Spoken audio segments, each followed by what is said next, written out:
Adjustment म्हटलं तर कसं म्हणतो आपण? एकदम व्यवस्थित सांगायचं म्हटलं तर काय म्हणतो? अनरेकॉर्डेड सेल्स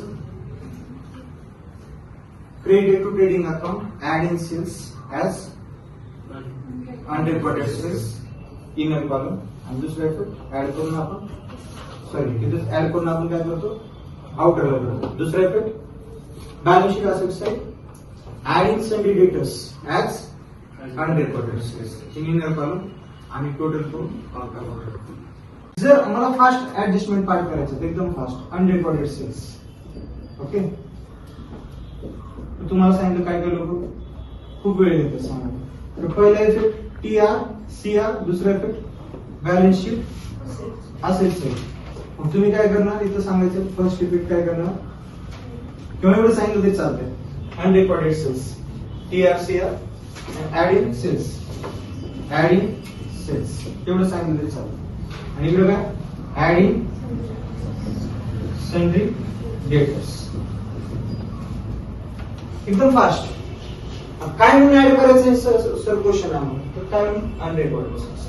तसंच अनरेकॉर्डेड परचेसचं काय होईल?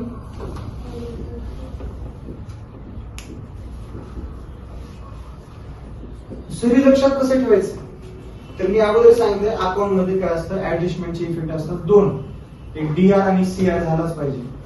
डीआर सीआर म्हणजे काय सर? तिथं पहा एकदम शांत व्यवस्थित. एक टीआर सीआर म्हणजे ट्रेडिंग अकाउंटच्या क्रेडिट साइडला जर एखादी गोष्ट तुम्ही ऍड करत असाल तर त्याचा इफेक्ट काय असतो? क्रेडिटच असतो. ट्रेडिंग अकाउंटच्या क्रेडिट साइडला कुठल्याही आयटम मध्ये काही जरी ऍड करत असाल तर तो फायनल इफेक्ट काय होत असतो? क्रेडिट. हा क्रेडिट झाला इफेक्ट.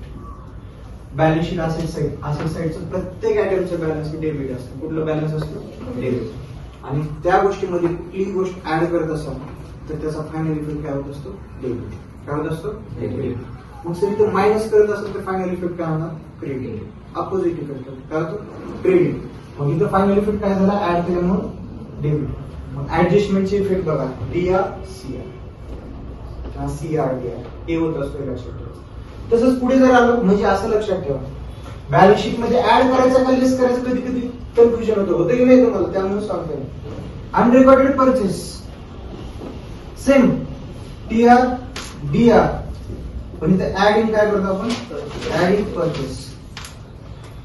ट्रेडिंग अकाउंटच्या प्रत्येक आयटमचं बॅलन्स ज्या आयटमच्या समोर टू वर्ड आहेत त्या प्रत्येकाचं बॅलन्स काय असतं? डेबिट असतं. काय असतं? डेबिट. फक्त असे एक दोन आयटम आहेत ट्रेडिंग अकाउंट मध्ये लेस परचेस रिटर्न आणि इकडे लेस सेल्स रिटर्न. त्या आयटमचं बॅलन्स हे अपोजिट असतं. कुठलं बॅलन्स असतं? अपोजिट. फॉर एक्झाम्पल सर सांगा परचेसचं बॅलन्स परचेसच्या समोर टू वर्ड आहे त्याचं बॅलन्स डेबिटच असतं. Opening stock debit, wedges debit, काही असेल कुठल्याही आयटमच्या समोर टू जो वर्ड लागला त्या प्रत्येकाचं बॅलन्स काय असतं? डेबिट. ट्रायल बॅलन्स मध्ये चेक करा ते डेबिट बॅलन्स म्हणून दिलं असतं. फक्त परचेस रिटर्न त्याला दुसरं नाव काय? Purchase return outward. तर त्याचं बॅलन्स फक्त काय असतं? क्रेडिट. म्हणजे अपोजिट बॅलन्स असतं. त्याच्यासमोर टू वर्ड नसतो. कुठला वर्ड असतो? कुठला असतो? मग त्याचं बॅलन्स काय असतं? परचेस. सर आता दुसरी एक गोष्ट तुम्हाला लक्षात ठेवायला लागेल बा परचेस आणि सेल्स वर दोनच ऍडजस्टमेंट करू शकतो. आजपर्यंतच्या प्रॉब्लेम मध्ये दोनच ऍडजस्टमेंट आले. एक अनरेकॉर्डेड परचेस आणि लेस परचेस रिटर्न. अशा दोनच गोष्टी आहेत. तर परचेस मध्ये अगोदर अनरेकॉर्डेड परचेस ऍड करा आणि त्यानंतरच परचेस रिटर्न लेस. तर इकडे आहे आता याचा दुसरा इफेक्ट कुठे जाणार? Balance sheet liability side adding sundry creditors. करा थोडंसं डेबिट क्रेडिट मास्टर काय सांगते चेक करा. डेबिट टीआरच्या डेबिट साइडला तुम्ही काय लिहिता? Adding purchase. परचेस मध्ये जर एखादी गोष्ट ऍड करत असाल तर त्याचा फायनल इफेक्ट काय झाला? डेबिट. काय झाला? डेबिट. आणि लायबिलिटीच्या प्रत्येक आयटमचे बॅलन्स कुठला असतात? क्रेडिट. त्याच्यामध्ये एखादी गोष्ट जर ऍड करत असाल तर तिथं पण फायनल इफेक्ट काय झाला? क्रेडिट. डेबिट क्रेडिट झालं फायनल. म्हणजे तुम्हाला जर लक्षात येत नसेल ऍड करायचं का लेस करायचं तर लक्षात आलं पाहिजे की ऍड करायचं की लेस कसं ठरवायचं. प्रॉब्लेम लक्षात प्रत्येक डेबिट बॅलन्सचं बॅलन्स डेबिट साइडला जे आयटम असतात प्रत्येकाचं बॅलन्स डेबिट असतं. त्याच्यामध्ये एखादी गोष्ट ऍड करत असाल म्हणजे डेबिट. त्याच्यामधून लेस करताय त्याचा अर्थ क्रेडिट. आता लक्षात आलं तुम्हाला.